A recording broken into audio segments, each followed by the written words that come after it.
Hello.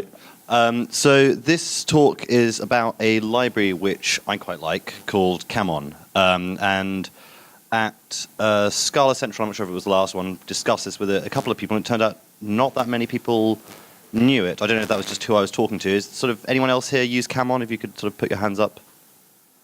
Yeah, so not as widely used as I think it should be. So to justify that claim, first of all, I'll try and explain what sort of problem it can help to solve. So here you see a classic microservice architecture, best one in the world. It will get more complicated than you initially imagined. This isn't really our architecture. I just found this online. But what happens is a request will come in and we'll attach a request ID to it.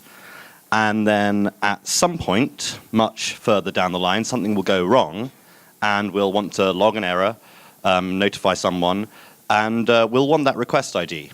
Now, that means that what we have to do is pass that request ID around, and this is going to be sort of decoupled from the actual logic. We won't be using the request ID to make any decisions in any of the processing at any point. So how do we do that? How do we pass that request ID from this point here at the start all the way down to where the error happens? Well, first of all, let's think of a simpler example. So say we have a three-service system. So it has a web crawler, sends a request to a collector that aggregates the response from that will then annotate the collected data, and then that will send sort of its annotation response back to the collector. So in each of these instances, with each of these services, we'll want to sort of see, ideally, what's going on with the request as we go through. And we want to be able to see, we want to be able to couple these logs together. So having these request ID, the same request ID, to sort of represent that message in each of the logs that we get from each of these services, sort of helps tell us what happens. So we see first, here we've got sent the crawled text from the crawler, that got sent the collector, which received it 1 second later.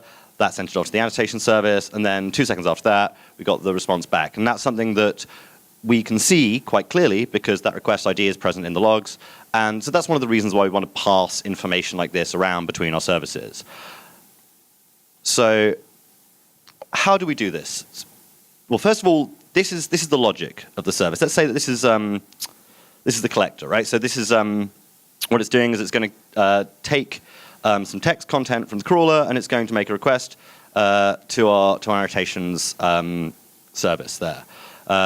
So we'll want to add this request ID somehow. That's going to come in from this sort of along with the text content there, and it's going to go out to our client.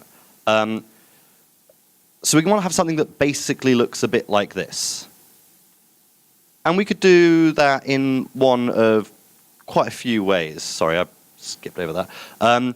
So we could be really, really dumb, and we could just add a request ID parameter to the methods calls all the way along, all the way through the chain. The only pro that I can think of for this is that anyone who's done more than about 2 hours of programming will understand exactly what is going on when they read that code, but it has so many negatives. It's very tedious, it's error prone, it's resistant to change. If you change the type of your request ID even, then you've got a refactoring hell on your hands. And you've also got to spread this out between multiple services. And it's kind of a no-go. It's a bit embarrassing almost to program in this way. So we don't want to do that. So what can we do? We could make maybe a request context. It's a bit more general. It might take some additional parameters. Maybe we have some authorization token that we're passing through as well. We had some span IDs. Who knows what else we might put in this request context. So it's a little bit more useful. It still has most of the same cons, but not quite as many. At least we're only adding one extra parameter. In fact, in Scala, we can do something a little bit cooler, can't we? We can have an implicit parameter, so now we don't even need to add it to the function calls that we make. But we still have to add this to the type signature of every method that we expect to have this information available. Now there's even more sexy solutions that we can go for. We can go for, this is I think almost entirely stolen from someone's presentation a few months back, but we could execute everything inside some sort of monadic context. And this actually has a few advantages that sort of go beyond the scope of what we initially wanted to use Kamon for.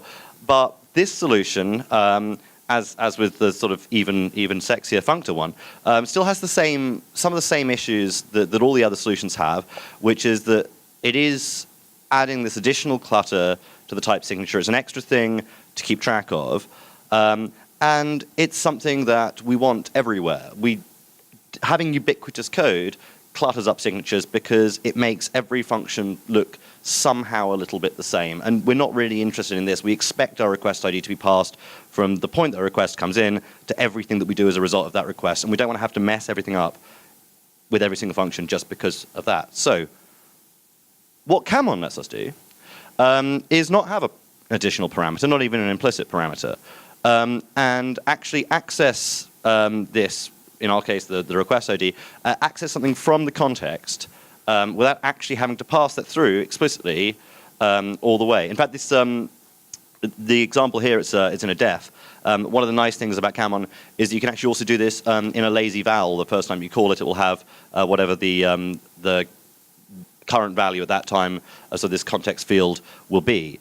And this lets us basically pull things out of the way. So here we might have, so this is sort of a slightly clunkier example of it. We'll simplify a bit later, but essentially we have something here at the top that sort of extracts the request ID that comes in, and then what we're doing is it's sort of being pushed into the context. So what Kamon is essentially doing for us is it has this notion of a context which it carries through from the point of initialization, and it will sort of follow the call chain down, and it will generally do the right thing, even with sort of the base Kamon. But if you want it to do the right thing with actors, there's a Kamon Akka library which will magically make it do the right thing with actors. And this means that actually well, it enables you to essentially write something like this propagate request ID, which is sort of the only bit of boilerplate that we have in each of our microservices, each of our Scala microservices, to make all of this propagation work, is at the very, very top level definition of all the routes for this one service, we will wrap something in this sort of propagate. It's not actually just request ID, which is not the real name of the function. But that will sort of propagate all the bits of context that we want all the way through. And that means that even something like calling log.error, we will know what the request ID is, what the sort of span ID is, and we'll be able to add them as MDC fields to the log and write that with absolutely no sort of concern on behalf of the programmer when they're actually managing the real logic of that system. And how does that work? Well, it works through dark, scary magic, which is aspect J, and that is probably the biggest headache of Kamon. Is sometimes things can go slightly scarily wrong with it, but generally it's a fairly mature library now. It's been around for a while, and so there's an SBT plugin that you can sort of add, and that will generally work. And in our case, we use Akka HTTP as our REST library. For both server and client, so we've got the sort of additional library that we sort of include in our services for this. And it's one of the things about Kamon, it's not actually a single library. It's about 8 libraries probably, I haven't counted. And it will sort of integrate the sort of core with a variety of different bits of functionality. So this enables us to essentially to get that sort of original slides all the way back there with a little request ID. All we had to do was write this one propagate request ID directive, which was about sort of 8 lines of code, and then a logging trait, which is much more, but that's because it does other things unrelated to it. It's probably about 5 or 6 lines of code in the logging trait that actually digs down and pulls out the field that we're interested in. And that sort of allows us to sort of see this story in the logs, but there's more. So it does enable a few other things. I mentioned there were some other libraries that are sort of in the Kamon namespace. One of them, Kamon Prometheus, is one that we use, and that will automatically look at sort of the results that we get from our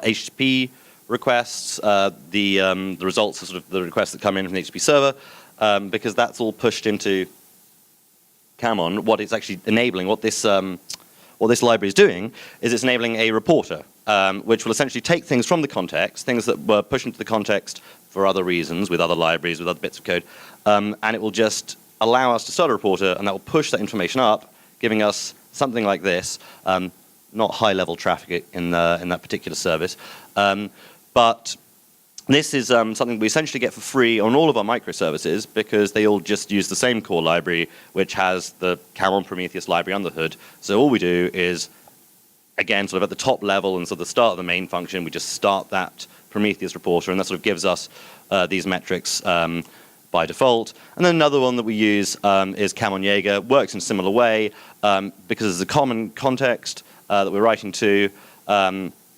It will you start a reporter top level, and then that gives you sort of the ability to sort of trace all the way through. So even things. So this is actually the B3 sort of standard that gets passed through from microservice to microservice. All of this is handled sort of behind your back, as it were, by Kamon. You don't really need to think about it. And it enables you to get lovely visualizations like this.